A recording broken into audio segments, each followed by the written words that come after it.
Alam mo ba na may alok ang Saudi Arabia na libre ang pag-aaral para sa mga Pilipino? Hindi ito chismis, totoo to.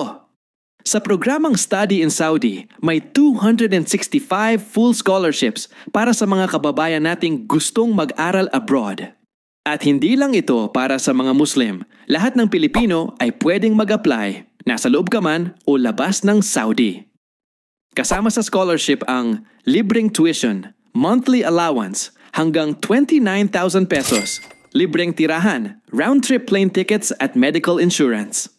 Pwede kang mag-aral ng engineering, IT, business, media, education, at pati Sharia studies kung gusto mo. Meron ding mga universidad para sa kababaihan gaya ng Princess Nora University. Pumunta ka lang sa website nila, tinginan nyo na lang sa comment section ko ilalagay at i-check ang requirements.